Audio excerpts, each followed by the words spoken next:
asalaamualeykum wa rahmatullahi taala wa barakatuhu jërëjëf mbokku téléspectateur ak téléspectatrice bu télévision nationale et Mauritania jërëjëf tamit ñi nga xam ni ñoo taamu seen émission xeltu di ànd ak ñun samedi bu jot su fukki waxtu ak benn jote di ànd ak ñun ñu fi invité ay kàngam comme ñu leen koy faral di defee saa su nekk ngir mën a maanaam xeltul leen lépp loo xam ni xew-xew la ci biir réew mi ak actualité la ak di leen toppal tamit lépp loo xam ne day indi njariñ ci biir réewum Mauritanie. loolu moo waral tey jii ñu am ñaari invité tey nag comme ni ko ñu bëre di laajee su ma duggee biir studio rek li may jëkk laaj mooy ndax am na mouchoir tey nag amul mouchoir émission spéciale la ñu dalal tey jii ay mbokk ay gan yoo xam ni doon leen di jaajëfal ndaxte duñu jógee fu sore rien que ñëw ngir def émission xeltu loolu mooy particularité l'émission xeltu ay mbokk waalo jógee ba dëkk ba ñëw ngir ànd ak ñun waxtaan ak ñun ci lépp loo xam ni seen activité la ci jëm ci wàllu mbay mi gannaaw bi nga xamee ni ñëpp xam nañ ni ci jamono ji ñu toll nii mbay mooy doxal réew te réew mu bayul rek dana am ay jafe-jafe ci wàllu ndundam loolu moo waral tax tey ji ñu invité Fara Mbodj Fara Mbodj nekk koo xam ni pour kenn dootu ko présenté ci waalo jóge ba bërën daaru war a ànd ak ñun ci lépp loo xam ni daan ko waxtaane ñu nuyu la sëñ Fara.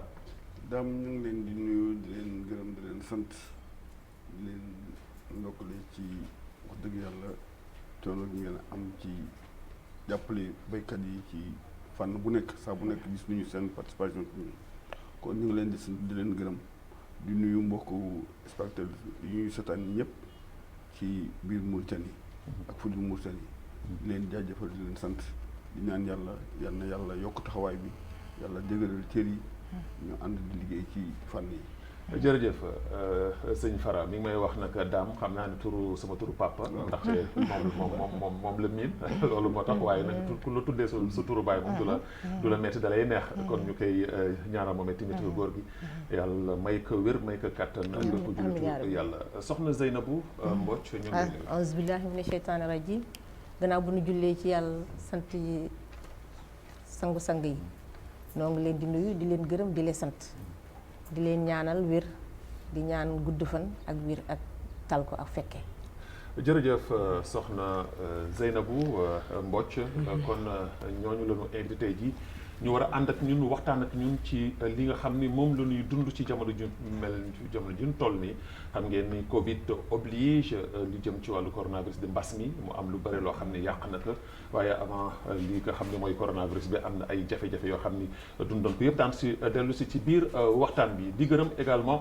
ñëpp ñi nga xam ne ñoo ànd ak ñun waa Ingest Glep wala Ahmed comutation Oumou Kalzoum Bilal son fi nga xam ni moom moo nekk fële ca kaw Naha Minta Ahmed kii nga xam ne mooy Fatimitou Mintu Mawlud nekk ak ñun fii ci suuf di gërëm di sant bu baax Dahman mi nga xam ne mooy sunu coordinateur cadrage Mohamed Mbodj nekk fi ak ki nga xam ni moom mooy sunu réalisatrice aujourd'hui di Fatimitou Mintu Souleymane sunu assistante di ki nga xam ni mooy Fatimitou Genit moom mi nga xam ni moo ànd ak ñun tey jii ci wàllu assistance bi ñu dem ak waa régie ñu jox nu sunu premier élément ban thème la ñuy waxtaanee ñu dem dellu soit ci biir plateau bi.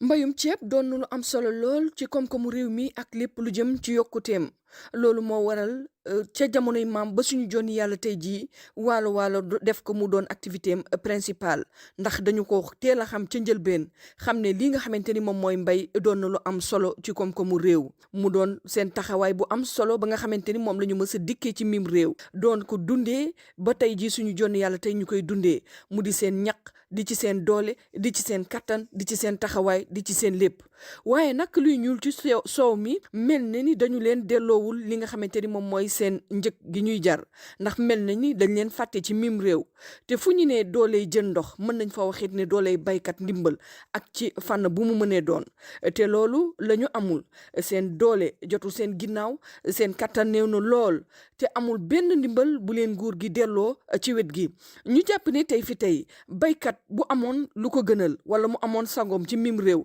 kenn du ko dégg fenn ndax jàmbaar la bu fàkk tëdd jàmbaar la ba nga xamante ni kenn xamew ko lu dul dooleem te bokk na nag ci ñi nga xamante ni ñoom ñooy taxaw développement wu réew ñu am ci Pastef lool mu di góor di jigéen di mag ak ndaw ndax am nañu suuf bi am nañu doole ji waaye li leen tënk rek mooy ñàkk li nga xamante ni moom mooy doole ba nga xamante ni mën nañu ko bay nañu ko waxee woon ca njëlbeen dooley jën ndox waaye dooley baykat ndimbal ci loolu ci la Babacar Naam dalal ñi nga xamante ni ñoom ñooy mbootaayu baykat yi bërën ngir ñu mën a waxtaane ci seen émission bi nga xamante ni moom mooy xeltu lépp la nga xamante ni daf leen tënk ba ñu tere jëm ca kanam ci li nga xamante ni moom mooy seen wàllu liggéey. Voilà donc soxna Léna Dieye comme d'habitude ñu ngi lay gërëm di la sant bu baax a baax ci élément yu am solo yoo xam ne yaa ngi koy def ak ñun di si ànd ak ñun ñu la ciy jaajëfal bu baax di la ñaanal yàlla may la wéral baat bi bu baax a baax kon noonu la ñuy sooboo sunu waxtaan sëñ Fara dégg nga li nga xam ni moom la soxna Léna wax.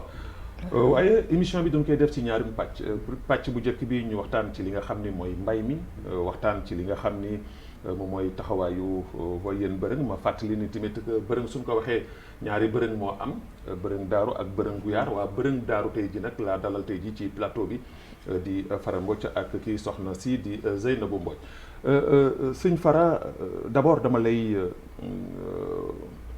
laaj sama laaj bu njëkk mooy tey jii waa bërëng daaru nan ngeen di dunde li nga xam ni moom moo jëm ci mbay mi.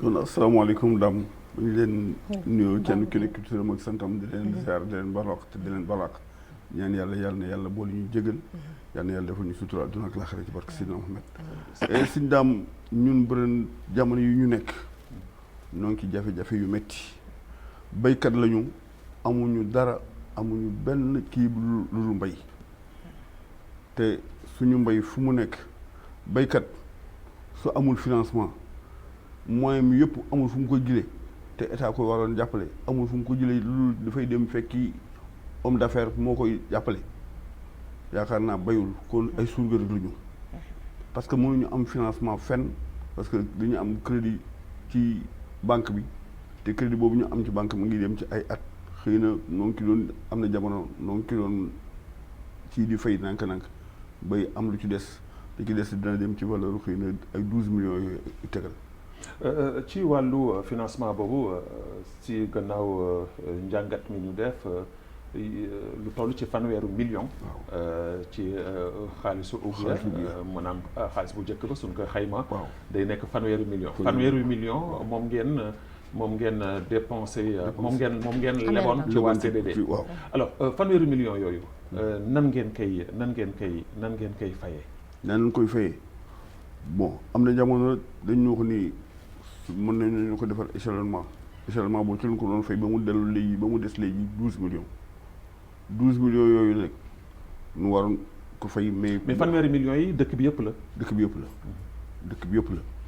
fay nañ ko ba mu des la 12 millions yu tegal yooyu nag ñun dañu bëggoon banque su fekkee ni mën nañu financer nu koy fay nànk-nànk mais dañu wax ni tant que motul du ñu fayal. du ñu ci moom mais wala fi du ñuy wax ni bor du fekki bor. loolu day xaw jafe ci xëy na tamit ci compréhension parce que banque moom léppam technique la. waaw te ñu ne tamit fi mu nekk da ngay dem ci homme d'affaires mu lebal la su la lebalee soo ko daan fay lu mu lay teg parce que baykat soo amul fu mu jëm am na feneen fu mu jëm lu dul ci ñoom su ko lebalee lu mu koy jàppee ceeb bi soo fayee presque surga ngay doon da ngay fay jeexal. surga mooy soo bayee ba fay ba pare soo fayee ba pare ko dese amul desitoo dara. comme daal dañ lay jël rek ñuy surga. loolu mooy est-ce que du loolu tey jii moo indi daw bi nga xam ni ndaw ñi daw noonu ko biir dëkk ba. mais du ma waxuma daw bi sax ndaxte daw boobu léegi li mu indil ndaw ñi lépp léegi dem nañ ci délinquance ndax lan amuñu fu ñu jëm te mbay li ñu xam. ah bon. waaw délinquance tey jii dañ koy gis si dëkkaan yi. ci dëkkaan yi. te bu njëkk de maam daaw amu fa woon kenn ku nekk ci sa loxo wujur nga yemoon mais wujur yi soo daan xëy mu jiital la ngeen ànd xëy léegi su fekkee ni wujur yi su xëyee ànd ak yow nga dem bay nekk magum jëm te la wujur ci moom kër gi sax mënuñu ci jëriñu bay mu ci jëriñ yow foo jëm loolu suñu jafe-jafe la léegi nag dañ doon ñaan état su fekkee ni mën nañu defal subvention parce que léegi fi mu nekk su fekkee ni engrais la soo ko bëggee soo ku lay lebal kii engrais ba soo de amee fiche bi léegi su ko état bi doo jaayee kilo ci bi 80 wala 60 yow ñu ngi la koy jaayee 187 kilo engrais bi. 187 wu benn kilo engrais. ñaar téeméer yu manqué tuuti. waaw léegi soo ki xoolee nga jël 200 hectares ñaata xaalisam. 200 hectares léegi soo ko doon engrais léegi ci 187 léegi ñaata ngay yaakaar ne soo ko doon xayma noonu lay toll. su ma doon xayma man xam naa ni su eggul 15 millions yooyu dañ ko jógee ci. tey ji waa Bërëng suñu waxee seen suufu kër waa Bërëng bi ngeen di bay ñaata hectares lay toll. fi mu nekk ñun xëy na suñu suuf la ñu fa am ci suuf su fekkoon ñëpp la ñu am na mais amuñu moyen boobu pour le moment 200 la ñu kii délégation yi ñëw natt ko. ma teew ñu ànd ak ñoom ñu natt ko ak seen GPS. 215 hectares la. 215 hectares waaw mais suñu suuf yëpp nekk na 400 hectares. 400 hectares ana yeneen 200 yi stop yi. kenn amuñu moyen bu ñu ko aménagé mu ngi fa tëdd. yéen waa Bërëng yéen kese yéenay bay ci suuf soosu wala dafa am ñeneen ñoo xam ne bokkul ci dëkk bi yoo xam ne doon fay ñëw di bay si. ñun waa Bërëng donc mënoo fay bay. donc amu leen jafe-jafe ci wàllu suuf. ci suuf amuñu fa xëy na mooy jafe-jafe bi moo di xëy na des fois crise ndox am parce que fu ñuy jëlee fa ndox dafa nekk zone bi nga xam ni man damay wax ni ñun Bërëng dafa mel ne sax xanaa dañuy wax ni bokkuñu ci réew mi parce que la ci Guwer canal bu jógee Guwer pour ñëw zone ba jëm si ci ñun zone yëpp daañu leen curé mais zone ba des jëm si ci ñun ba léegi mënuñu am ñu curé ko bu Guwer ci nag léegi année bu nekk daañu fa yebal Poquelin mu ñëw mais Poquelin bi su ñëwee côté soow bi lay curé côté bu jëm si ñun seen ko laal su ko defee dafa am blocage Tifa bi ak ñanc bi ndox du mun egsi te ñoom zone bi ñee homme d'affaires yi bay moo gën a fu ndox ma gën a wàcc ndox moomu amul barrage ba nga amul vanne ba nga xam ni dañu mën réguliser kii bi. homme d'affaires yi kon ñoo ngi bay ci seen côté boobu. seen côté boobu suñu côté boobu ñu ngi ci bay. waaw homme d'affaires yi kenn du xëccoog moom parce que moom dooleem la yor. waaw voilà daanu dellu soit ci wàllu woowu soxna Zeynabou bëggoon naa sax nga présenté ma lan nga représenté tey jii ci coopérative féminine yi parce que loolu nga fi toogal tey jii yaa ngi fi ñëw en tant que jigéen bokk ci coopérative féminine bu Bërëng Daaru alors tey jii yéen jigéen ñi laaj bi ma laajoon sëñ Fara rek moom laa lay laaj nan ngeen di dundee mbay mi xam naa ni jafe-jafe yi moom ngay moom ngay sóobu parce que loolu bokk na ci seen ay problème majeur mais daanu gën a xuus ci loolu mais nan ngeen di dundee coopérative parce que du ñuy faral di gis ni ci wàllu mbay mi suñ ko waxee jigéen ñi ñoo gën a organiser wu sax góor ñi jàmbaar yi tey jii waalo suñ koy xool tey jii ci wàllu mbay jigéen ñi la ñuy wax seen coopérative nan la tëddee suñu coopérative daal ni ko sama mag bi waxee li ci wokk ci góor yi rek moo wokk jigéen ñi ndax jigéen ñi def nañu tous les moyens waaye amuñu ku leen jàppale bi daal moo des ndaxte yow jigéen su fekkente ni da nga amee ak la ngay liggéey sa biir kër bëgg ko booleeg mbay ci biir kër ga boo amul ko la jàppale doo dem.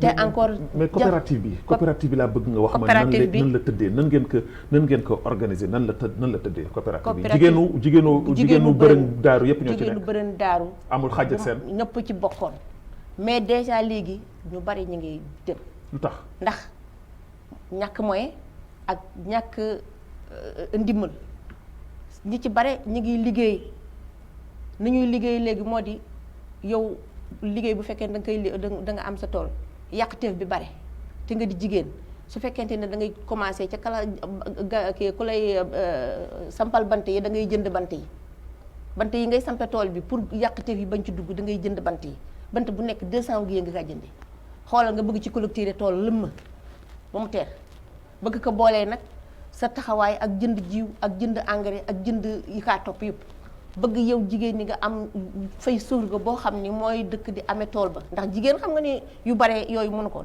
daanu liggéey waaye am na loo xam ni jigéen mënu ko ci tool fokk nga jëli surga boo xam ne moo lay defar yooyu loolu nag boo ko ci bëggee boole yëpp defe naa ni doo mën a dem. présentement nii fan ngeen toll. ci fa ñu toll déjà ci liggéey bi tey. déjà léegi ñu ngi ci wut bant di samp ak préparation mbay ak yooyu ca la ñu toll. kon fu mu toll fii nii dara liggéeyu leen. dara kenn guñu dara ñu ngi commencé daal ci ay samp. mais maraîchage defu leen ci dara. maraîchage bi commencé nañu mais ndox lu nu amul. mais man damay xaw a jaaxle tuuti su ngeen may wax ni ma ndox amul. lu toll na waalo nekk ci dex gi loolu man moo ma jaaxal te bërëng ku gis ko bërëng nu mu tëddee dex gaa ngi 0,5 m. dex gi léegi fii nuy bayee ñun dafa fer wala wi dafa fer ba jeex tàkk même dex gi léegi dafa wàcc moto pompe yi ci bopp sax pour ñu xëcc kii bi dafa metti. mais léegi lan mooy solution bi tey jii pour ndox moomu nga xam ni tey jii da ngeen ko daan jël ci dex gi pour mu ñëw. wala da ngeen yaakaar ni tey jii ay teen ngeen war a am. wala ay pompage wala. ay teen lu ñu mujj gas di ko baag di roose suñuy jardin waaw beneen bi suñu yoon wi dafa metti. waaw yooyu daanu ñëw ci yoon bi. mais dama bëgg nga accentuer wu juste ci li nga xam ni mooy maraîchage bi parce que. su ma déggee ni li ngay wax ni bërëng daaru ñi ko xam du ñuy wax ni mbayu ceeb la ñuy bay. daañu bay ceeb daañu bay waaw daa ngeen bay si maraîchage bi mooy légume bi mais tey jii ci période bii ñu nekk nii damay gis ni même Nouakchott bii nga xam ni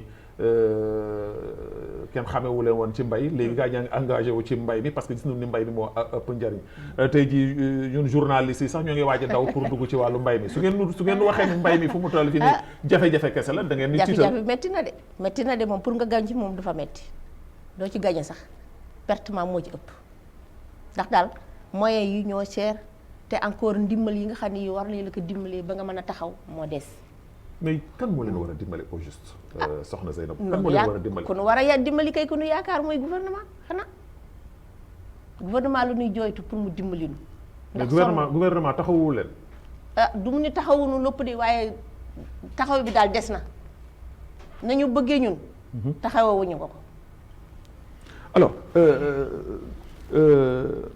sëñ bi gis nañu ni am na ay jamono ci at mii ñu weesu waalo gi ndoxum taw mi yàq na fa lu bare tasanteek dex gi wàll si mu indi ceebu presque mën naa wax ni fleuve bi yëpp ñi doon bay ceeb seen ceeb moom noonu lañ ko ñàkkee nguur gi jëloon na ci ay matukaay ci sunu jàngat am na ay jamono sax yoo xam ni njiitu réew mi Mouhamed Ould Cheikh El Ghazouani joxe woon na ay instruction ak ñu taxawu ñi nga xam ni ñooy baykat yi ñi nga xam ni ñoom ñooy yëngatu ci wàllu mbay mi amoon ay jafe-jafe ci wàllu mbënd moomu nga xam ni ñëwoon na yàq ceeb bi yëpp fan ngeen nekk ci wàll woowu est-ce que tey ji mënoon wax ni li nga xam ne ñoo ngi ko doon séentu ci nguur gi te njiitu réew mi joxe woon ay instruction pour que ñu taxawu leen est-ce que loolu tey ji mënoon wax ni féet na seen gannaaw.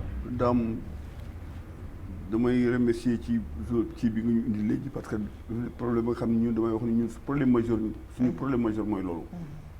parce que ñun dañu bokk ci coopérative villageoise yi nga xam ni c'est les anciens yi nga xam ni ñoo formé mbay ci Waalo te dama gis ni au niveau de la fédération ci fédération coopérative dama yaakaar ni état su demee bi di def mission war na impliqué ci biir mission bi les coopératives villageois parce que su fekkee ni ndimbal day am ñooñu nga xam ne ñooy ñuy gi doole du groupement villageois ñoo war jiitu ci mission yooyu. mais est-ce que defuñu ko est-ce que tey état def impliqué wu leen yéen ñi nga xam ne yéen a nekk ci wàllu coopérative. problème boobu laa bëgg ñëw dama la wax ni ñun les villageois soo demee coopérative villageois mission boobu nga xam ne ñoom la état joxoon ñuy dem di vérifier ci tool yi benn coopérative villageois nekku ca. y a que des hommes d'affaires. les 25 villages yi nekk ci boor dex. y a que des hommes d'affaires ñu choisir terrain yu leen neex ils ont choisi terrain yu leen neex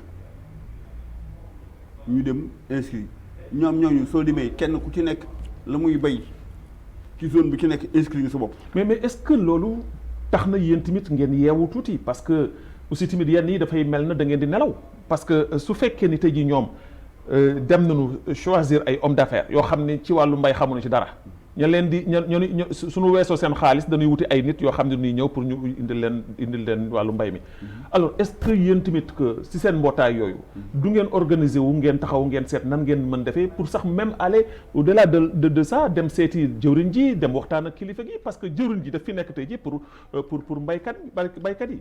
waaw loolu daam danaa si ñëw problème bi ci am bi moo di effectivement la nga wax am na faay ba nga xam ne ci ñun la. parce que su fekkee woon les coopératives villageoises dañu soudé woon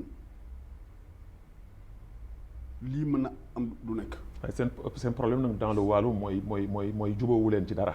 ñoom kenn ku nekk. ku nekk ak sa bopp. ku nekk dafa gëdd ni maa gën ki si des. waaw parce que man waxoon naa ko suñu président fédéral wax naa ko fii ci télé ba ñu invité ci aussi émission député yi wax naa leen ko. nee naa leen mission bu nu mel. état di ko envoyé muy dem di vérifier ci baykat ya te baykat ya suñu nee baykat ya dëgg-dëgg moo di les coopératives villageoises ñu fi ñëw ñu ñëpp ci région Trarza dafa bay dañuy nekk homme d'affaires bokkuñu fa mais baykat ya dëgg-dëgg ci impliqué wu leen ci. est-ce que monsieur Mbodj ci jëmu leen ci tey jii dëkk yi ngeen bëgg foofu sax ngeen ñàkk leen ëllëg. mais su fekkoon parce que su fekkee ni chaque fois ñu ngi ñëw ay homme d'affaires di ñëw di dagg homme d'affaires di ñëw di jël homme d'affaires di ñëw di jël est-ce que yàggul leen ni dana toll moment boo xam ni soo moytuwul daan leen yëkkati yéen seen wàllu bopp sax. mais dama la wax ni daam ñun amatuñu ay terrain société Brune ni mu toll 400 hectares bayalul leen am na ay pères de famille yi nekk ci biir dëkk ba amuñu suuf bayuñu ay pères de famille yi nga xam ne ñu ngi ci biir dëkk ba amuñu fa mètre. c'est grave ça. nga gis benn nit bi nga xam ne kenn xamul fu mu jógee. ma ngi fay bay ay 1000 hectares te suuf maamu jàmbur du ñu woon. waaw léegi lan mooy solution bi. wax nañu bay sonn. wax est-ce que wax si wala war a yem est-ce que tey jii waru leen mobiliser wu def comme ni seen ay morom di def jéem a comme ni ma ko waxee organiser wu ngeen nekk benn bloc nekk benn bopp jël benn kaddu di ko waxee di ko doxee dem seeti jëwriñ ji nga xam ni moom la ñu dénk lu jëm ci wàllu mbay mi wax ko seen ay jafe-jafe de A à Z. jëwriñ ji de xëy na tey loolu eggul ci moom mais damay wax ni Mawiya ci jamonaam wax nañ ko Abdou Aziz ci jamonaam wax nañ ko bay plein de pourrier les diplômés yu mu fa indi jox leen suuf yi nga xam ne ay suuf yu béykat. mais il y a une nouvelle vision et une nouvelle politique. waaw est-ce que tey jii du ngeen jotul ngeen tey jii. jot na en dehors de cette émission su ngeen fi génnee. ngeen jéem a toog jéem a wax benn kàddu toog waxtaan seen biir ngir mën a saafara lii. parce que lii tamit su continuer comme ni ma ko waxee su nga moytuwul daa ngeen fa dem ba mujj da ngeen di gàddaay yéen xale yi ñoom dew nañu. mais yéen si seen wàllu bopp yéen a mujj bàyyi dëkk ba dem. ci lu wér ci gàddaay lu mujj mi parce que soo demee ba ñuy joxe suuf si foofu Brune 400 hectares la ñuy yor ci suuf kenn xamul nu mu toll mais yëpp ay homme d'affaires lañ ko jox état moo leen ko dëggal. parce que tamit que monsieur Mbodj foofu état mënul tamit bàyyi suuf boo xam ne day tëdd rek di nelaw te defuñu fa dara il faut ñu jox ko ñeneen. mais ba mu koy kii dafa ñëw limité booba temps kii sax booba temps dañuy doog a commencé di jàng mbay kuy jàng commencé amagoo moyen tuuti nga mën jël boobu banque amagul dara amagul. ñu commencé état ñëw ni dafay séddale suuf si jox ñii 400 hectares ñaari Brune yi ku nekk 400 hectares xottil fa ay hommes d'affaires. mais les inspecteurs que l'État avait envoyé là-bas pour que ñu inspecter situation bi. bu ñu ñëwee ñoom lan la ñu def. ñoom ba ñu dëkkee di inspecter ñu leen neex caméra bi yaa ko yore foo ko diriger lay seet. foo ko dirigé wul du ko filmé. kon dafa am ñu nu simpi. dafa am ñu simpi. lu tax loolu. am na benn vieux naar bu nga xam ne naar bu xees la dafa ñëw kaas ak ñoom ñëw na fekk leen di ñëw leen la ngeen def li du benn dëgg ñii ngeen jël ni ñoo yàqule wuñu te dafa leen wax ni ñii yàqule bay ci côté Brune ñii ne ñoo yàqule Brune li moo fi gën a yàqule. naar bu xees la est-ce que tey jii su ngeen defoon kuréel. waaw du gënoon yomb ci seen ay mbir. du ñàkk. est-ce que yéen a ngi ciy xalaat. du ñàkk waaye gis nga man la may wax. toujours réticent. toujours dafa suñu côté boobu la dafa am défiance bu nga xam ni pour nga leen kaay leen jóg dem fenn pour ñu def ko c'est tout à fait un problème. soxna Zeynabou. yéen wàllu yi moom dañ leen ko barkeel. yéen a ëpp problème ci àdduna bi. trop. voilà est-ce que tey jii division bi ngeen di nekkee tey jii kenn ku nekk di xëcc ci côté am est-ce que dana saafara seen ay problème. du ko saafara ci la ma xalaat du ko saafara waaye nag boo amul la nga gënal la gënal jàpp ci la gënal boo amul la gënal foog nga def la gënal. est-ce que tey jii toogal bu baax est-ce que tey jii. est-ce que tey jii du comme li ma wax rek sëñ Fara moom laa lay delloo si waat ci yéen. góor ñi déjà soo xoolee li Fara wax léegi Fara da ngay sentir que sax que boppam si boppam sax su ma ko posé question mu dafay ragal tontu ci loolu. parce que xam na complication bi nga xam ne moo ci nekk. mais est-ce que jotul ngeen jël seen bâton de pèlerin. maanaam dox. mu jaral leen que non pas ñaxtu mais dox seeti seen mbokk waalo yi. dem fu nekk ngeen dem fa fu nekk ngeen dugg fa seet ngeen jéem a dindi seen ay divergences yooyu pour toog waxtaan pour un problème boo xam ne daa ngeen ko mën a régler une bonne fois pour toutes. war nañ ko seet waaye loolu moom normalement war nañ ko def waaye nag xëy na ca kanam mi daan ko seet ba xam nañ koo defee ndaxte. si kanam nga wax si kanam nga wax. si kanam ba kañ. yéen a ngi jógee tey ji bërëng spécialement pour ñëw def une émission xeltu. dox ngeen 220 kilomètres. ngeen def ñëw pour ñëw Nouakchott. su ngeen paree 220 kilomètres ngeen defaat pour ñibbiwaat bërëng. alors loolu ça explique que ni am ngeen ay métit am ngeen ay jafe-jafe. su lu woon loolu du leen jaral ngeen jógee bërëng ñëw fi tey ji. mais alors su fekkee ni problème boobu dafa nekk seen biir ba pare. parce que des fois on a tendance à dire que état bi deful lii état bi def ni fekk na le problème majeur du état mais yéen la. parce que yéen seen wàllu bopp jubóowu leen yéen seen wàllu bopp waxu leen le même langage qu'est-ce qu'il faut faire tey jii lan ngeen war a mën def tey jii pour que problème yii ngeen di rencontrer ngeen mën ci jénn. léegi daal mu ne ma si gis moo di xanaa jéem a takkuwaat góorgóorlu jéem a seet nu def solution bu nu mën a liggéeyee waaye daal boobu dama amu ci benn xalaat. amoo ci benn xalaat. waaw doona doy waat. voilà léegi ñu ñëw ci beneen aspect parce que. suñu waxee mbay monsieur Mbodj du ñuy wax mbay mais mbay li ci ëpp solo ci mbay du ñuy faral di wax ni mooy yoon parce que nit ki su bayee ba pare amul yoon te amoo yoon boo demee dafay am toujours problème parce que man dafa am loo xam ni bërëng yàgg naa fa yàgg naa dem ci bërëng mais damay gis ni bërëng diggante bërëng ak Rosso 12 kilomètres la 12 kilomètres yoo xam ni waxuma sax rang-rang la fa nekk gaa du rang-rang ay yoon yoo xam ni nii la def di dugg ak di jénn yoo xam ne oto sax soo moytul su fay viré mën na këppu mais lan mooy seen problème lan moo war a tax depuis l'existence depuis indépendance ba léegi 12 kilomètres bërëng yooyu mënu leen fa def sax au moins benn rang-rang sax boo xam ne oto yi daanu mën di dem di dellu soit facilement tey ji su tawee vous êtes coupé du monde vous êtes coupé de Rosso. daam loolu man dam ci def débat ba sonn ba tout récemment barki démb j'ai été voir le maire parce que boobu maa ngi koy wax ci problème mu électrification bërëng les 25 villages ñu programme les électrification financée à la OMVS bërëng ne fait pas partir ma ñëw tegal ko wax ko yàlla far def quelques jours après ñu am mission OMVS bu ñëwoon pour doon wax ci amina ci électrification li ko daal jëkk Togoche jëm Mbal maa ngi ci biir ci conseil maire la bokk nu ñëw ci débat bi man leen comment ça peut être les 25 villages booru dex gi ñu électrifier leen bërën bokk ci 25 villages yi nekk ci tàkk dex gi kenn mënu ko boole ci OMVS su daan jàppale je crois que su daan jàppale ñu ci boole dex bërëng amu leen courant amuñu courant et c'est le seul village bu amul courant c'est le seul village bërëng daaru kese wala ñaari bërëng yi su mu nee bërën ça veut dire que c'est les deux bërën su mu nee bërën ñaari bërën di tax may wax mais su mu nee bërën su ma bëggee déparé damay wax ne bërën guyaar bërën daaru ñaari bërën yi bokkuñ ci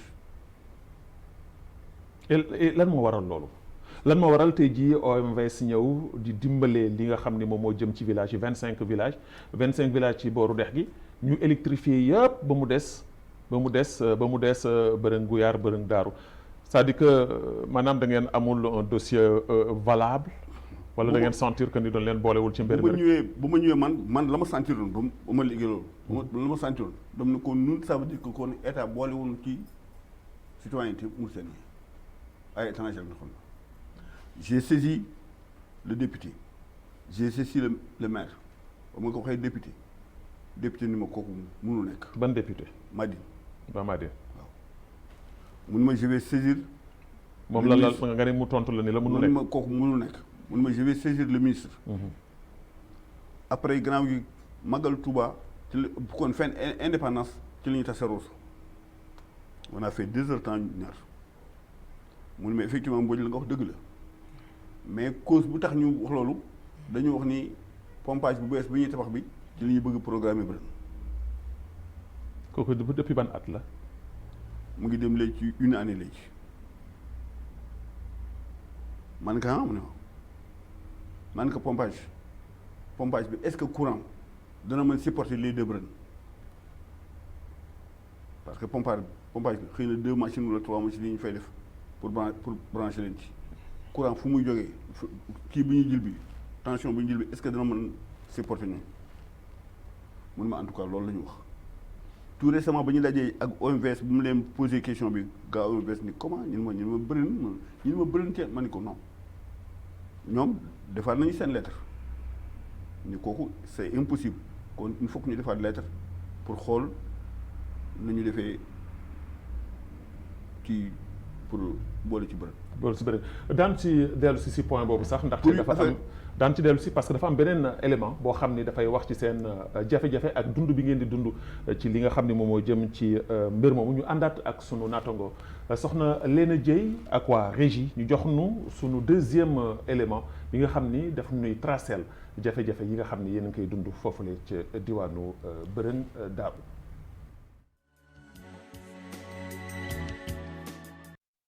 liggéey boo gis am na jafe-jafe liggéey boo gis am na lu tar lool la nga xamante ni mën naa gàllankoor seeni boroom ginnaaw bi ñëpp xamee seen jàmbarte ginnaaw bi ñëpp xamee seen taxawaay ginnaaw bi ñëpp gisee ni li nga xamante ni moo leen tënk moom mooy doole gu néew ku ne gis na ne jamono yi ñu weesu am na yàqu-yàqu yu bëri yi nga xamante ne daloon na ci seen kaw ñi ñàkkoon ci alal ju bëri lool waaye ba tey yenn saa yi xel day dem ci ne dañu nekk ci réew ma nga xamante ni réewum kumba am ndey la ak kumba amul ndey wala ñu jàpp ne bu ne borom doole yi dañuy dimbalante ci seen biir fàtte néew gi doole yi ndax ci jamono yi ñu weesu amoon na yàqu-yàqu yu tar yi nga xamante ne amoon na fi ba njiitu réew mi Mouhamadou Cheikhul Ghazouani joxe woon ndogal ne faaw ñu dimbali leen kii nga xamante ni moom mooy jawriñ bi ñu dénk lépp lu jëm ci wàllu mbay meeg yokkute mbuurum moom tamit taxawoon fësal li ni mel boobu ba léegi gisuñu dara dañuy yendoo séentu ba ngoon jot ñu daal dee ñibbi ci seeni kër boobu ba léegi gisuñu lenn la nga xamante ni ndimbal la bu jóge ci nguur gi wala lu mel ni ki ndimbal ci loolu ba tey ñu mën koo waxtaane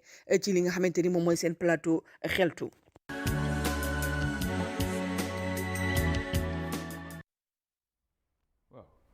sëñ bi jafe-jafe yi moom tar na lool damay dellu soit tout simplement rek parce que su ma gisee image yi nga xool ko ci wàllu gi yëpp nag tey ji foo dem dañuy jël sa ay arrosoir lu ñuy jël di ko est-ce que loolu tey jii du fayit bi nguur gi tey jii maanaam fayir ci wàllu woowu parce que tey jii suñu demee ba gis baykat yi di jël ay arrosoir di roser di tànk ci ay mbalka loolu dafa naa ni ci 21e siècle loolu dafa xaw doy waar. trop sax daaw pour wax la ni la ñun jafe-jafe yi ñuy dund parce que ndox bi toujours su wàccee ñun on avait demandé pour ñu defal ñu canal bu jógee ci dex gi jóge ci biir jënd ci digg bi laaj dem naa ci OMVS def fa demande. mais pour est-ce que tracer canal boobu def benn traçage boobu tracer canal boobu mu ñëw ci tool yi est-ce que dafa sore suñ ko doon xayma tey ñaata mètre la wala ñaata kilomètre xam naa ne matu ko. mutu ko. voilà ay mètre la ñuy wax waaw ñaata mètre lay doon tey soo ko doon xayma. xëy na mu nekk ay 500 mètres yooyu. 500 mètres waaw. mais 500 mètres loolu dara. nagam sax dañ fa egg mais problème bi moo di il faut que mu jàll digg bi. ok léegi. est-ce que aussi tamit dëkkuwaayu Bërëng aussi tamit nekkul benn stratégie boo xam ni dafa xaw a compliqué géographiquement pour mën a aussi tamit que jigale ndox foofu indi ko foofu parce que su ma dégloo si sa ay cadre dafa mel na ci Bërëng emplacement bi mu nekk dafa xaw compliqué aussi.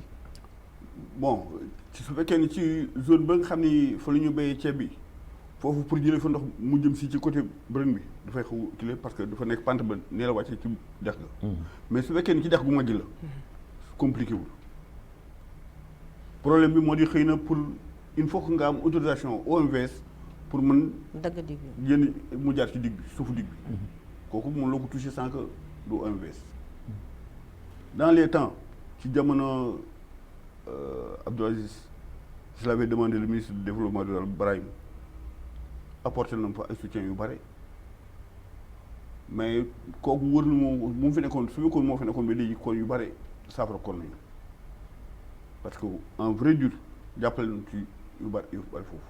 est-ce que tey jii depuis boobu ba léegi am ngeen visitu ministre maanaam de l'agriculture au niveau de la zone. amul man gisaguma ko boobu tout récemment ñu ni fa Rosso ministre développement rural bu mu fi ñëwee Rosso ñu taseeg moom ISET débat ba sax mujjul egg. man oui parce que dafa amoon avait des problèmes. bon man jóg naa ñëw ci moom ni ko parce que comme que man ci orateur yi laa bokkoon waroon wax jotuma wax mu ni ma woon il faut naa dem gis gouverneur ak préfet pour def suma lettre mais suñu autorité léegi depuis mbas mi am pour nga jot leen c'est tout à fait un problème pour nga accès à leur bureau c'est tout à fait un problème. waaw parce que mbas mi moom mooy seen priorité daal. voilà mais mbas mi tamit su fekkee ni priorité la te su fekkee ni tamit nga mbay mi doon ko sàggane soo moytu ñu duñu lekk de. waaw di daw feebar ba fa jaar nag xiif nag moom dafay xaw doy waar. mais soxna si. tey jii yéen en tant que coopérative féminine seen koppar seen kees yi tey jii su ma la doon laaj tey jii ñaata millions ñoo si nekk ñaata ñoo si nekk. amuñu million bu ñu denc amuñu million bu ñu denc. dencu leen million. dencu na dara même benn million dencu leen. waaye jigéen ñi yéen. amuñu ko mais xoolal fii télévision la. exclusivité la wax ba rek. wallaay amuñu ko dégg naa xaalis bu bëri ngeen am de yéen. waaye bu ñu ko amoon mu neex nu Wolof Njaay nee na bu medd neexee kii bu medd neexee du duufee neexantan waaye duñ ko amul ndaxte lii ma la wax ci fare yi mais je pense bien que ni. lii ma la wax ci fare yi je pense que ni bor topp leen. yéen bor topp leen yéen jigéen ñi su góor ñi. amee bor yéen góor ñi moom alhamdulilah bor topp nu waaye gañewuñu gañu boobu bor moom topp nu ngir yàlla. ñoom nga état financé wu leen. waaye état financé wuñu moom. mais yéen lu tax loolu lu tax fi góor ñi mën a demee di lu ci ay financement wu jëm ci wàllu ceeb beeg yooyu. lu tax yéen ñi nga xam ne yéen ay jigéen te di yëngatu lu ci ëpp ci maraîchage bi. am coopérative bien structurée bien organisée est-ce que lu tax du ngeen wuti financement. wax nañu ba dee mënuñu am. mais wax du régler problème boobu soxna Zeynab. luñ ko réglé nag. mais état document la état da ngay bind état dafa am fu ngeen war a jaar. du da ngay toog fële rek wax ni dama wax ba sonn. wala yéen da ngeen di wax rek état dafa ñu war leen fekk si. duñu gis rek ñoom ñi nga xam ne ñi daañoo état yi bare dañuy dem di seet ñi nga xam ne ñi di leen fekk si jafe-jafe yi. mais ñooñu duñu bind. waaw am fu ñu war a jaar. organiser wu ba egg ci état pour mu mën leen jàppale. lu tax yéen du ngeen organiser wu parce que manque d'organisation mooy seen problème majeur. est-ce que loolu mën nga ma ko nangul. kooku gaa dëgg la waaye nag daanu ci seetaan. léegi kañ lay jeex. daanu ci seetaan xanaa pour ngeen dimbali nu ci rek. ñu dimbali nu ci rek mais man mënu ma la dimbale. ndax dimbale bi mooy lan ma invité la télévision nga ñëw wax sa jafe-jafe. wax li nga xam ne moom mais li nga xam ne mooy mbind la mooy taxawaay bi mooy dund fi jën fi loolu wax dëgg yàlla am ngeen ay cadre am ngeen ay intellectuel am ngeen ay nit tey jii fara bii tey jii toog fii nit la koo xam ni ci wàllu détermination am na ko ak ñeneen ñoo xam ne ñoo ngi fa. bien léegi damay ñëw ci beneen aspect sax bu ma amal importance. est-ce que tey jii diggante bërëng daaru bërëng bu yaar ñaari village yooyu nga xam ni da nga koy dox pour dem fële. est-ce que yéen seen wàllu bopp am vous parlez le même langage est-ce que wax ji benn la est-ce que yéen a ngi organiser wu yéen seen wàllu biir xam ni su courant ñëwoo wala ndox ñëw wala jafe-jafe jeex yéen la jeexal. kooku ñun ñëpp noo ko bokkale wax jooju suñu digganteeg bërën gu yaar noonu la mel parce que lu metti ci ñii rek moo ne. problème benn la. mais est-ce que problème boobu tey jii est-ce que xam ngeen ko yéen. est-ce que xam ngeen ni tey jii jafe-jafe jooju yéen war ngeen ci toog waxtaan ko parce que si sama jàngat mooy waxtaan wi taxukaa demee noonu seen diggante. wax nañ ci am na ci ñoo xam ne bind nañu sax yóbbu pour seet fi nga xam ne fii fa la ñoo yóbbu kàddu yi jébbali fa waaye ba léegi gisaguñu dara. mais dans tout ça. yéen vous dépendez de Rosso. maire Rosso ngeen dépendre. waaw tey jii l'actuel maire Bamba Oulderman. lan la leen taxaw. ci seen dund bi ngeen di dund ak jafe-jafe bi ngeen xam ne yéen a ngi koy jooytu booba ak léegi. gisagunu dara daal. bu ko falee ba léegi. man daal gisaguma dara bopp daal gisagunu loo xam ni jóge na ci gouvernement bi ci wala maire yi wala leneen mu ñëw ci ñun. non maire bi laa wax. maire bi ci boppam. gisagunu ko. boobaa ak léegi. boobaa léegi daal gisagunu. est-ce que déplacé wul ñëw seet si leen. pour ñëw ci beneen seet si nu defagu ko. waaw mais monsieur le conseiller est-ce que loolu du défaite ci yow en tant que conseiller municipal. effectivement défaite la ci man maire xëy na benn yoon laa mas gis mu déplacé fa ñëw fa moo di ci problème école la fa déplacé woon ñëw fa li mu woon mu ngi toppatoo ay moyens ci ay bailleurs mais jusqu'à présent rien. mais en tant que conseiller suñ ko waxee mooy kuy diisoo ak maire. tey jii est-ce que yow du woon tey jii sa devoir ak sa cër en tant que conseiller municipal nga obligé que loolu parce que tey jii sa devoir la nga obligé que pour que tey jii jafe-jafe yi ngeen di dund mu def descente def benn visite de proximité ku ñëw xool exactement problème yi fa nekk parce que gën ko fal boobu ñu ko fal c'est pour que mu taxawu ñi nga xam ni ñoom ñoo nekk zone boobu alors su ngeen demee ba nekk ci jafe-jafe yu toll nii yu tar nii te moom en tant que maire de la commune de Rosso wër leen yéen ñëpp gérer leen yéen ñëpp te mënul ñëw foofu dafay xaw doy waar. monsieur le conseiller démb laa jógee ci moom doon ko suñu problème yoon wi ni ko bu ñu waxante maa moom problème électrification bi moo wax ko problème yoon wi ni ko électrification bi noo ngi wax ne ñu solution dina am mais y a quelque chose de plus pur moo di yoon wi wér na su nawet ñëwee amul fenn fu foofu an seen autorité politique an seen acteur politique yi nga xam ne ñoom ñooy yuuxu guddi ak bëccëg nekk ci seen zone boobu tànqal leen ci ay wax anañu. bu ma ñëwee wax ko lu ma wax gouverneur nekk fi léegi mais su gouverneur ñëwee essayé leen ngeen def délégation ngeen ñëw leen ma gouverneur dafa voyagé te kooku ba mu leen koy wax ak léegi saisir naa le préfet ni ma téléphoné naa service bu yoree aménagement bi. xanaa yéen waa Bërëng amu leen benn doom boo xam ne tey jii mi ngi ci orange état bi amuñu kenn ku nga xam ni nekk na ci état ñu ngi on dirait que ne état xamuñu sax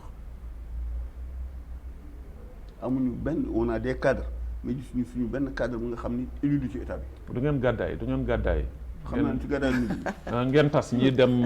ci gàddaay lu ñu. garaat ñee dem beneen dëkk ñee dem beneen dëkk. xam naa ni ndax ngeen mu xaw tane ci yéen. waaw parce que bon de deux man dama yaakaar noonu ni suñu élu yu fa nekk ña mu di garak mu di feneen dama yaakaar ni suñu la élire du élu parce que ba ngay wut sa mandat yëmuloo ci garak rek yëmuloo ci Tungeen rek yëmuloo feneen élu bi ñu élu ci côté wàllu boobu la je crois que wàllu yëpp nga war jàppale.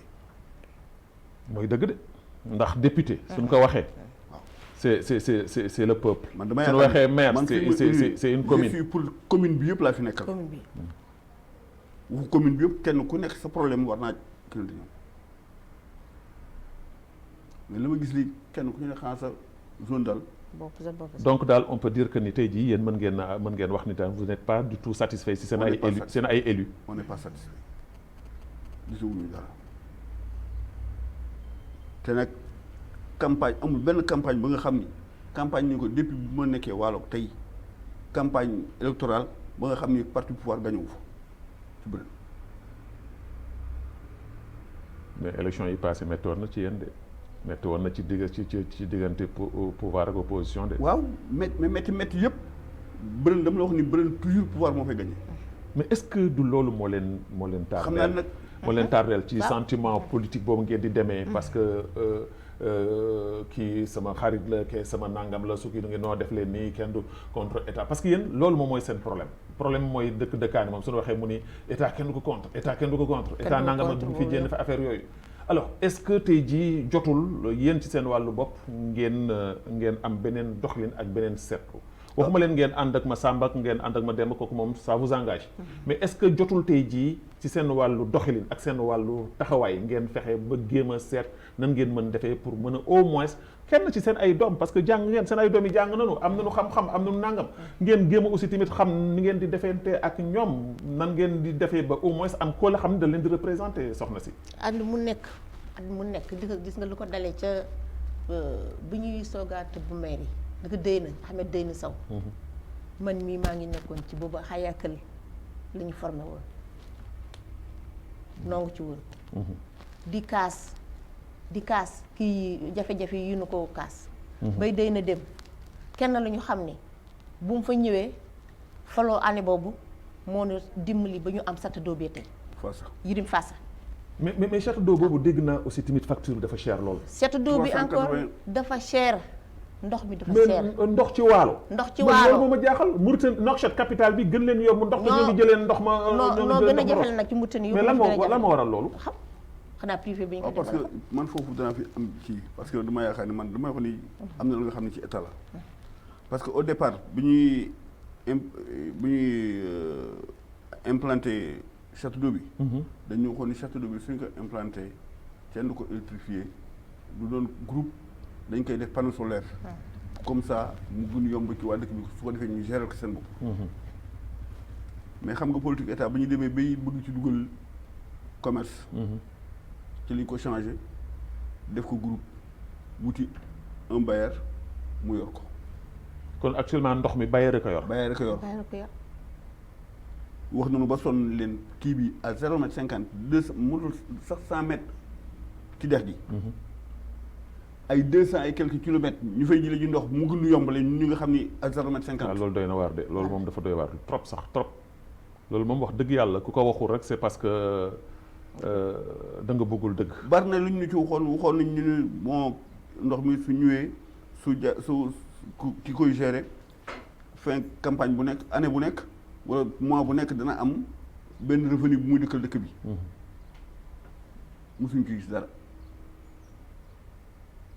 voilà léegi ci beneen aspect kooku dama koy laaj soxna Zeynabou muy lu jëm ci wàllu wér-gu-yaram santé moom suñu ko waxee wax ni ñëpp gaal la concerné mais li ci ëpp solo ci jigéen ñi man foofu lu tax may wax ci jigéen ñi mooy jigéen ñoo wérul yi parce que man dama defoon ni teg nit ku nekk ku diis ku ëmb ci saret di ko yóbbu wala di ko boot di ko yóbbu man dama defoon loolu jeex war na jeex dans le wàllu jeexagul ba tey nag ci suñu dëkk nag jeexagul ba tey ci bërëb ndaxte bu ku ëmb ba diis bu taw amee sa fit bi ca kaw lay nekk ndax yow mënuloo jaar ci kaw sa diggante yoon wala yu war a yóbbu jëkk kooku doo fa mën a jaar doo mën dem Rosso dex gee fi sës te dex xanaa ku nekk ci mat doo ko mën di jaarale ci dex gi te kooku mooy suñu jafe-jafe toujours bu nawet jotee moom da ngay am ba boobu problème ngay am. mais su fekkee ni problème yoon bi dafa xaw a dafa xaw a métti. est-ce que loolu tamit que du ngeen taxaw parce que toujours dafay dellu soit rek ci organisation bi nga xam ni moom ngeen war a am. au niveau au moins seen poste de santé yooyu parce que Bërëng ak Rosso 12 kilomètres la. au moins poste de santé bi ñu def fa ñu équipé ko def ko mu nekk loo xam ne lu moderne la. ba nga xam ne ñi dootuñu sax soxla di jógee Bërëng di dem di ami doom. macha allah léegi gaa moom. ñi fi nekk ñi macha allah ñi fa nekk ñi ci doomu dëkk bi lañu am nañu benn infirmière ba fa nekk bu góor waaye ñi nga xam ne ñi ñoom la ñu formé ci dëkk bi tabaarakallah macha allah ñu ngi leen di gërëm di leen sant ndax seen taxawaay ñoom itam rafet na. ñoom kon léegi kon si côté poste santé bi. jooyu leen ci dara poste santé bi macha allah macha maara day taali ëmb tamit dana toll foo xam ni complication mën na ci arrivé. loolu rek moo ci nekk loolu rek luñ ciy ragal. foofu lu nuy waxee. moo di li mu loxoy ñu fa nekk foofu rek lu nu ragal am fu nga xam ni fa la ñu mën xam-xam yem am na fu nga xam ni mooy bu fa war nekk pour su amee complication pour ñu mën ko loolu mooy problème loolu mooy seen problème waaw te problème boobu la amu fa amuñu lu mën saafara loolu mais est-ce que loolu en tant que conseiller municipal au niveau de votre conseiller yow en tant que conseiller est-ce que exposé nga ce problème là au niveau du conseil. loolu même suñu kii bi suñu infirmier bi fa nekk ci fan jamono mbas mi amul la ñu deful pour jëlee ko fa amul la ñu ci dajul amul fu mu demul. jëlee ko fu yóbbu ko fan. pour yóbbu ko feneen parce que ñun kuñ fa indi ku baax rek bay ñu xam ni da ngaa gis ku fa nekk responsable docteur wala ci bëgg jël yóbbu ci fa ay bokkam nekk.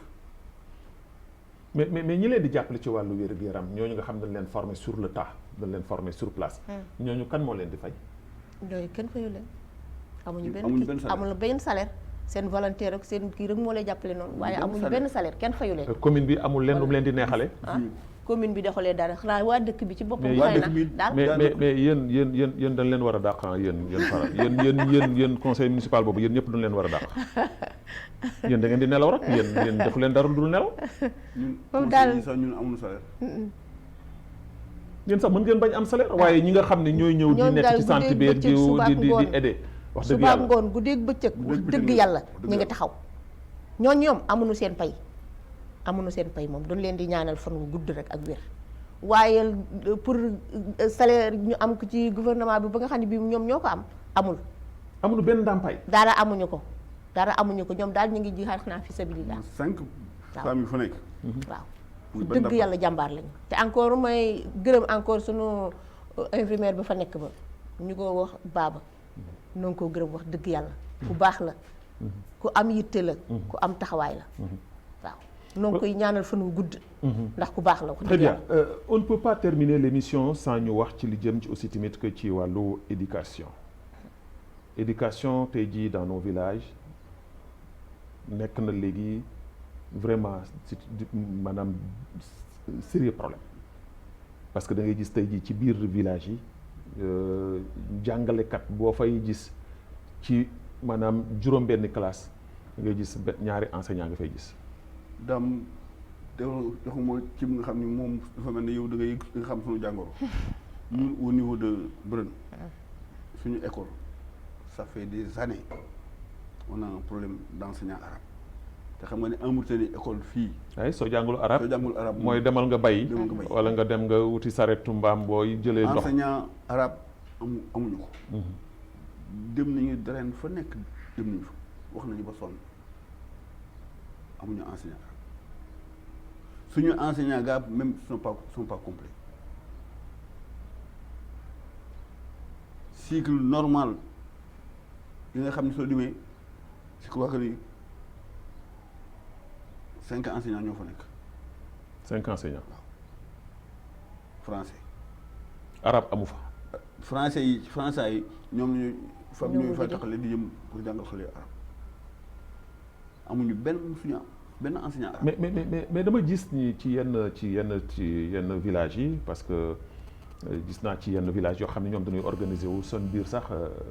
coopérative féminine bi wala góor ñi ñu dajale dara loo xam ni daf leen di jaral am doom boo xam ni maîtriser na l'arabe ñëw ñu dem ci draine bi waxtaan ak moom pour mu mën leen soutenir épauler leen jàppale leen est-ce que loolu tamit ko du ngeen ci bàyyi xel pour bañ a aussi sacrifier la vie des enfants parce que tey jii soo jàngul arabe en Mauritanie mooy vaut mieux nga bañ sax sonn di yàggal si nga dem jàngi métier.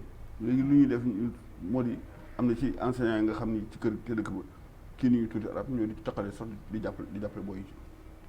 mais loolu du solution bi dem nañ ki daren parce que tey jii soo xoolee dans nos villages là soo xoolee tey jii l'enseignement wax dëgg yàlla il faut le dire dafa régressé wu carrément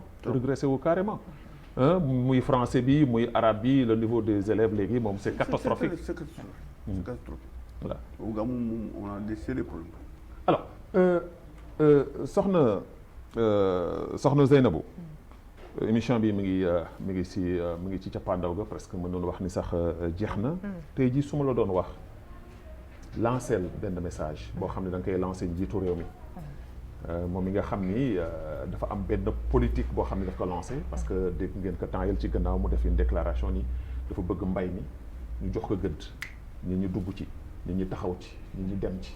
alors tey jii yow en tant que jigéen ban message tey jii ngay lancé njiitu réew mi. njiitu réew mi maa ngi koy wax ni ka ñun jigéenu bëri sonn nañu ñun jigéenu bëri sonn nañu ci te lu nu gën a sonn muy yoon wi ak faju ndaxte léegi bu nawet jotee sunu lépp dafa coupé encore ñun jigéen ñi la ñuy ndukk si muy di defa ay maraîchage ak yooyu suñu paas dafa cher.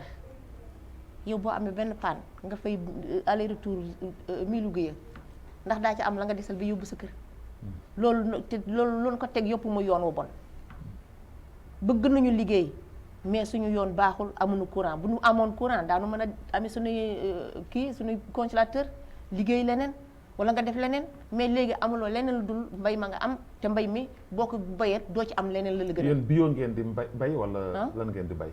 da ngeen ay plan la ñuy def di arrosé ak bio.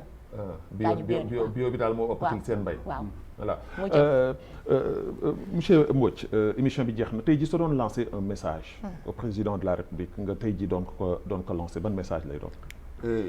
daa man damay laaj wax suñu président de la République monsieur Khazouali dañ koy ñaan nous sommes des pauvres des cultivateurs on n'a pas un revenu que sauf l'agriculture et nous n'avons pas des moyens et ces temps-ci ces années qu'on vit on vit dans des difficultés nous demandons que le président de la République nous fait un soutien pour qu'on puisse retourner à la CDD pour avoir un financement.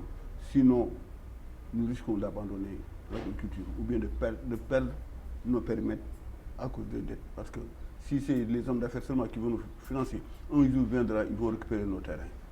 Parce qu'on n'a pas de moyens. Nous sommes des manœuvres qui travaillent pour des gens. Des manœuvres qui travaillent gratuitement. Alors, c'est un message très, très, très fort.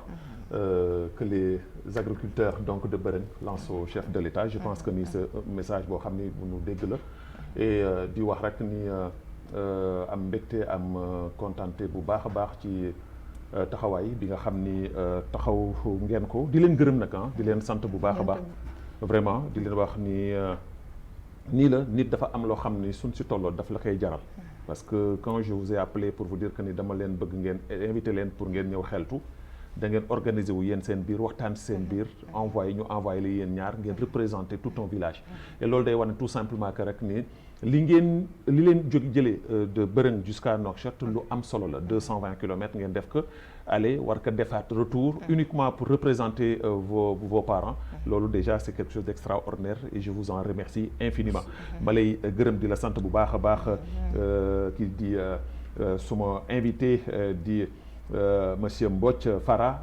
également di remercier bu baax soxna Zeynabou Mbodj moom itamit ci taxawaay bi ndaxte jigéen jàmbaar lañ ko xamee seen maam nag barak la woon dafa amoon fulla am fayda amoon gëm-gëm alors je pense bien que daa ngeen tenir jusqu'au bout si li nga xam ne yéen a ngi ci nekk di gërëm également di sant waa Ingest Gleb Ahmed mi nga xam ne moo àndoon ak ñun ci wàllu Ingest commutation Oumou Kalzoum Bilal son Naha Mint Ahmed nekk fële ca kaw ci suuf ki nga xam ni moom mooy Fatimitou Mint Mawlut nekk fi di gërëm également sunu waa cadrage ki nga xam ne mooy Fadel Abdallahi Mohamed Lemine Mohamed Mbodj réalisatrice ki nga xam ni mooy la championne moom laa koy wooyee Fatimitou Mint Souleymane di ko gërëm bu baax a baax Fatimitou Mint Mawlut moom tamit ànd ak ñun ci wàllu son bi fii ci suuf suma coordinateur sama coordinateur bi nga xam ni moom macha allah damay ñëw fekk lépp yamb lépp baax mooy Dahman di ko gërëm bu baax a baax ci ànd bi muy ànd ak ñun mais également di gërëm bu baax sama assistante bi nga xam ni moom tamit que du bàyyi dara ndaxte nit soo bëggee dara da nga ci dem ba mu jeex muy Fatimitou Gleit di wax nag la paresseuse moom mooy Khady Gleit moom carton jaune lañ koy jox wala ñu sanctionné que di leen jox daje incha allah semaine bii di ñëw samedi prochain incha allah ci beneen émission xeltu gars yi da ngeen wax ni fomp ngeen bëgg samedi prochain incha allah dana am fomp incha allah ci la télévision leader la télévision nationale El Mauritania ba samedi si jàmm incha allah yéen ñaar jàmm ci biir réew mi yàlla muccal leen muccal nu di gën ci géej xewal wassalaamu aleykum wa rahmatullahi taala wa barakatuh